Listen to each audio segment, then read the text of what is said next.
Dear stakeholders, we're extremely happy to be presenting you CARPA's key outputs for 2024.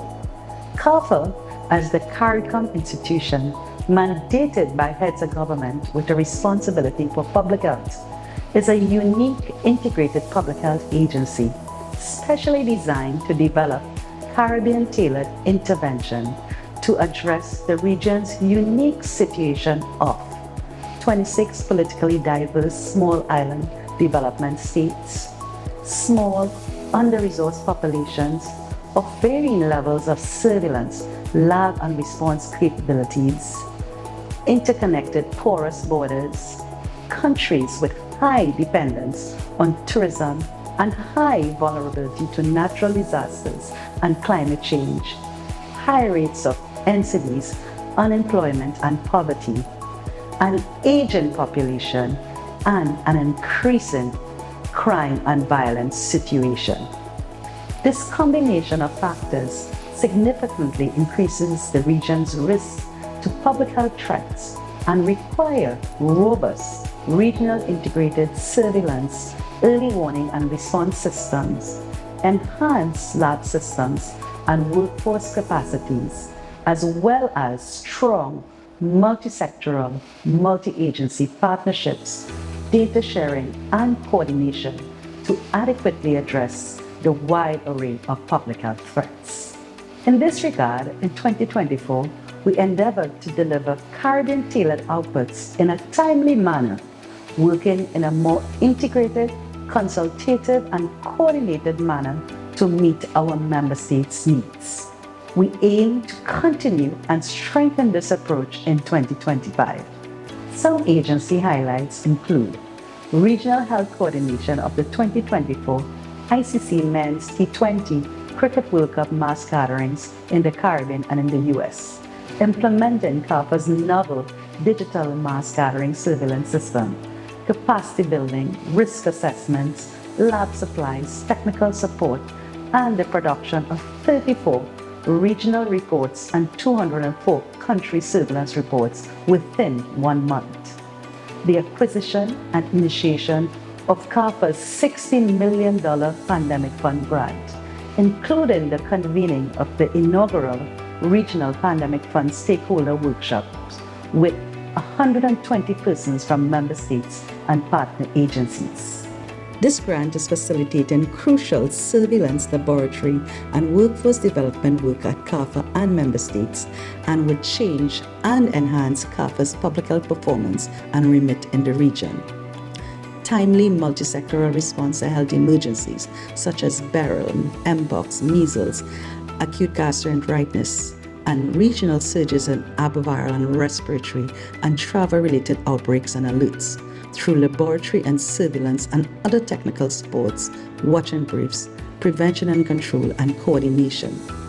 Advancing regional health security included the Regional Health Security Pathway and mapping of priorities developed by member states, agencies, partners, and IDPs.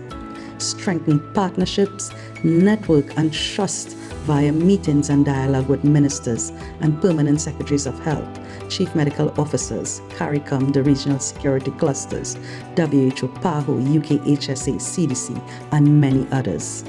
Developed a ministerial regional Caribbean Wellness Day video.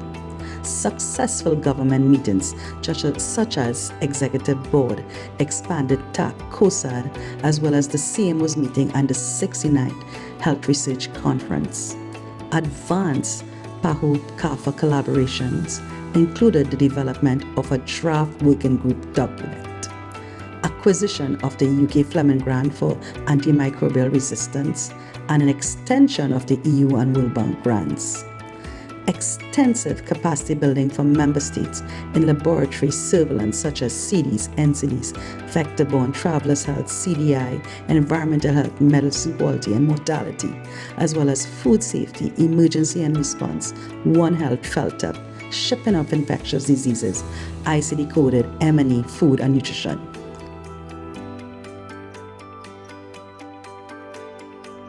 CARPA School is to be the partner of choice in public health-related matters in the Caribbean. To this end, We have been implementing the agency's Fit for Partnering framework over the last 2 years. Upon reflection, 2024 was a year of significant advancement of the framework in both the application and sensitization of staff on our partnering policy. We seamlessly conducted due diligence processes for the annual Health Research Conference and long-term partnerships, resulting in a pipeline of 10 MOUs at various stages of development. Perhaps more significant is by the end of 2024, 98% of all staff attended a sensitization session and increased their knowledge of the partnering policy. The Tourism and Health program has been launched in 10 countries, with the most recent being Antigua and Barbuda in December 2024. In 2024, we also enhanced visitor-based surveillance systems in 5 CARPHA member states through various training missions. To date, our electronic system has captured 1,081 cases and generated 50 alerts, with 357 cases and 9 alerts in 2024. Also, 1,689 cruise ship alerts have been sent, of which 11 were done in 2024. Additionally, 313 hospitality workers were trained in infectious disease prevention and control, as well as 812 food handlers in food and environmental safety practices in 6 CARPHA member states. The THP developed and implemented a unique mass gathering electronic surveillance module for the T20 ICC Cricket World Cup, through which 35 regional and 204 national reports were produced. It has since been endorsed for use in all regional mass gathering events by Caribbean Ministers of Health and has since been used in the Dominican World Creole Music Festival and Bahamas' Junkanoo festivals. Currently, 1,007 tourism entities and 32 mass gathering sites have been registered on the Tourism and Health Information System, with 20 facilities being awarded the Healthier Safer Tourism Award for proactive health measures in 2024, including the Prestigious Standards Group.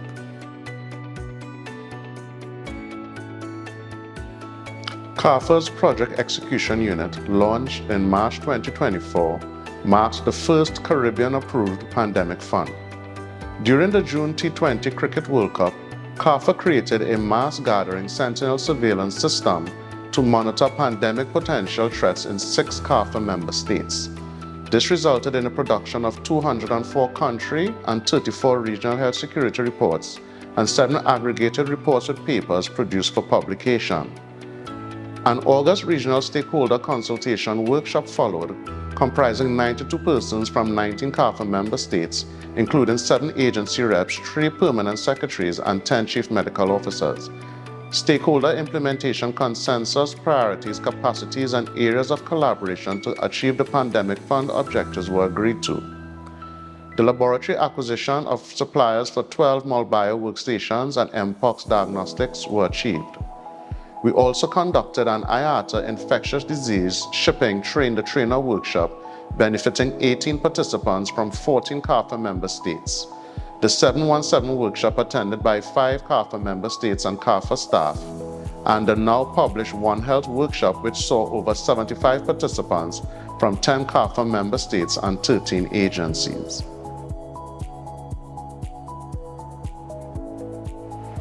Through the Foodborne Disease Program, we've trained over 800 individuals across 6 CARPHA member states in food safety practices, preparing them for major events like the Cricket World Cup and beyond.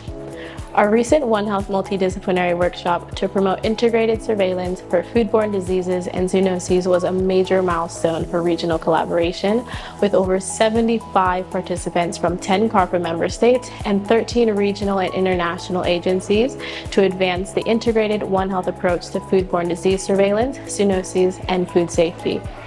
We aligned regional efforts with One Health principles and helped CARPHA member states enhance their national action plans by prioritizing key goals tailored to their unique capacities and resources.